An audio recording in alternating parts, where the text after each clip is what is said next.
We are so fortunate to have Mac share all his wisdom and learning with us. I think our approach next with the program is that we do sort of a small business perspective. For those of you that are, many of you know how to use the SBIR program, but for those of you that are looking at how to more effectively engage, I'm just going to run through a couple of the best practices that Beacon has found and has brought to bear some of our success with the SBIR program. I'm going to run through it quickly, then we're going to have a real quick run through from Mac about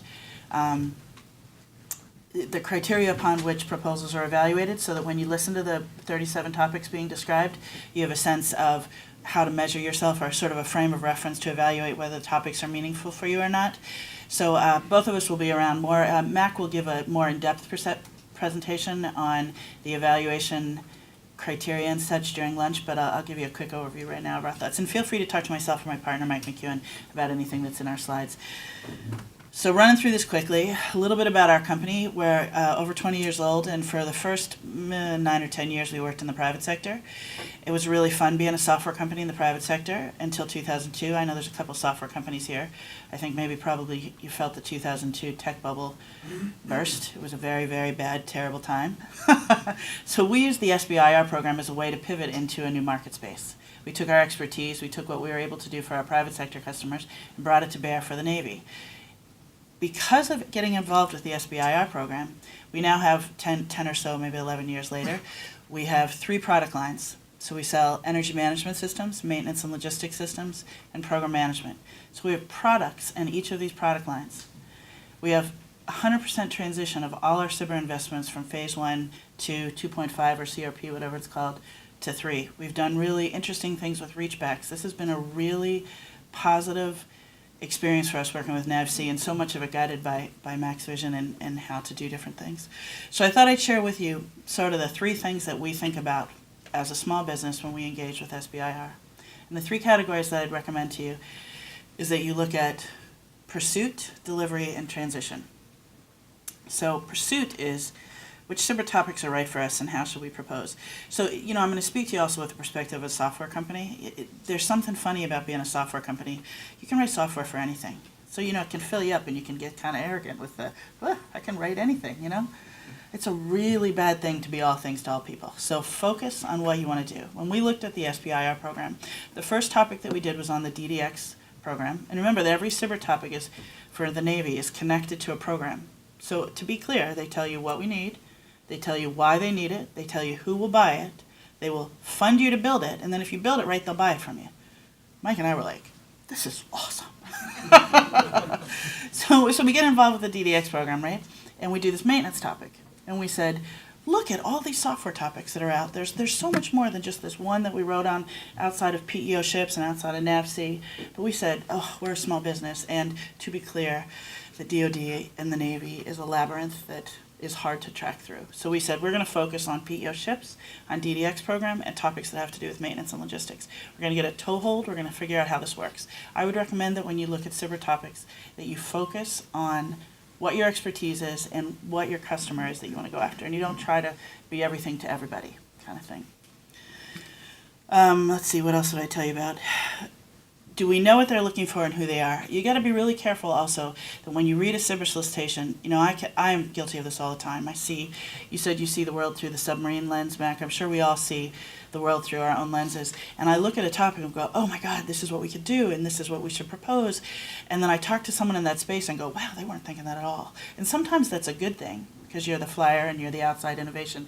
And sometimes it's a very, very bad thing. They want nothing to do with you. So I would be careful to think about who you're writing for and what they're really looking to solve, not just what you heard in the topic in the one page. The other thing that I would suggest is that you think about whether you should put a team together to go after a proposal. So if you do decide to put a team together, the experience that Beacon has had in teaming has been relatively positive. The 3 things that we think about when we team are, loosely speaking, swim lanes, business approach, and team members. And I mean swim lanes, do you have adjacent technology offerings? Does your piece fit here and their piece fit here, and it's a nice fit and not a clobber kind of thing? The second thing we look at is the business approach.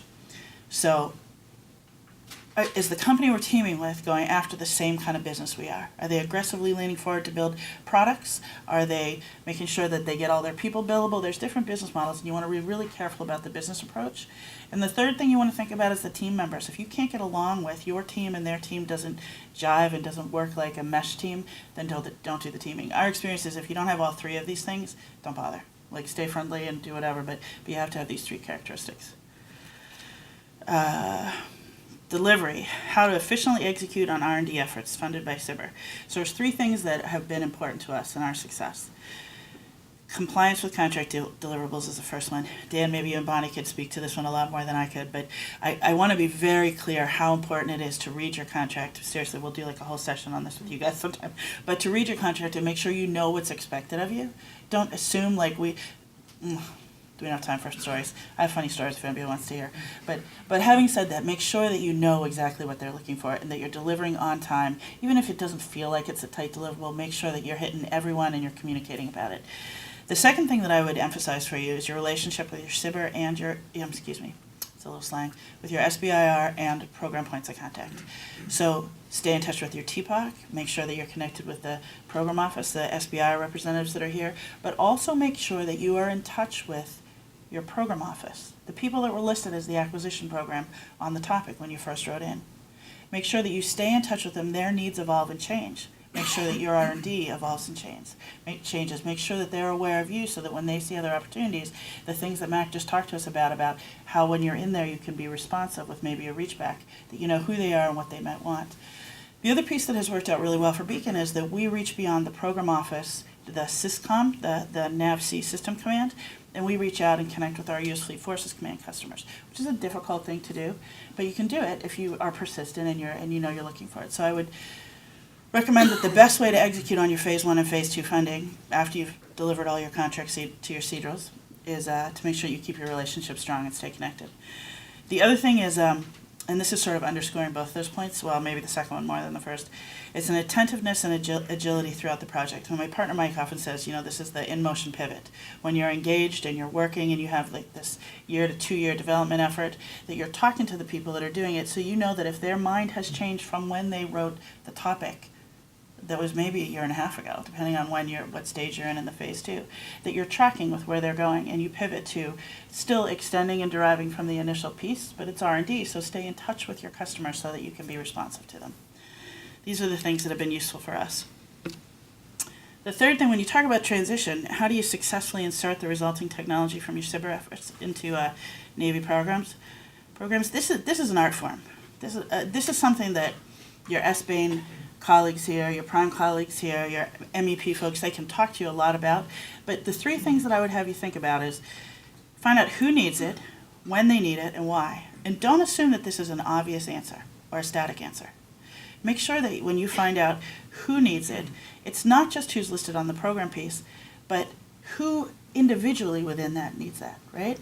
So I think this is where Beacon approached things a little differently in that we were a bootstrapped company. We never had any funding. We had to sell. We could only eat what we sold, so we always paid attention to our customer. It's kind of motivating when you have small children and no food on the table to listen to your customer. Mm-hmm.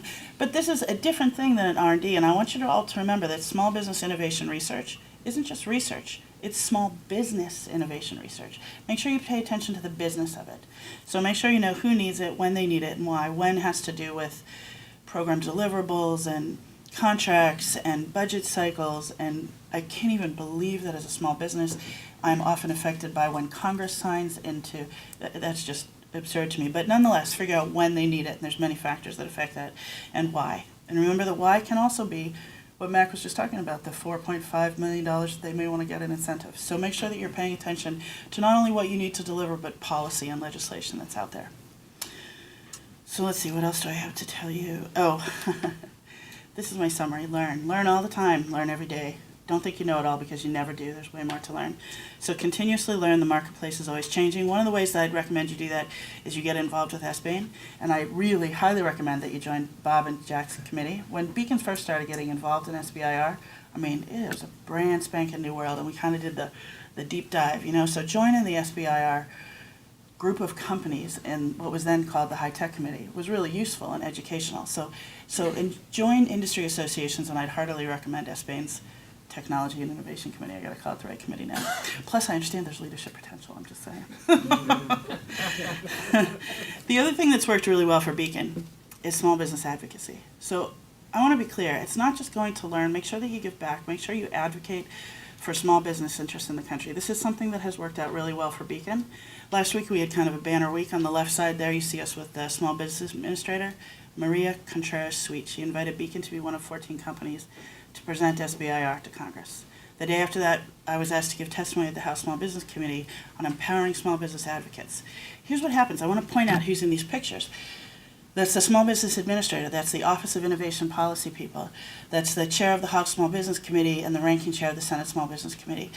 Those two women that I'm standing with there, it's just kind of fun for me that they're two women that were up on the, are the chief counsels of the Small Business Committee. They're writing the contracting legislation. Stay in touch with what your research is, what your program is, but also stay in touch with policy and legislation. It directly affects your work, which was kind of funny to me at first when I think about such a small company being affected by this, but I would heartily recommend that you do small business advocacy.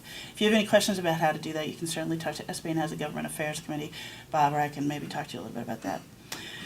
All right, enough said. Anybody has any questions about that, feel free to ask me or Mike. I would love to give Mac just a couple minutes to maybe give you a quick overview of how proposals are evaluated. Don't worry if this is a quick run-through. This is more just a frame of reference set for when you hear the topics. And Mac's going to give us a deeper dive at lunch about it, okay?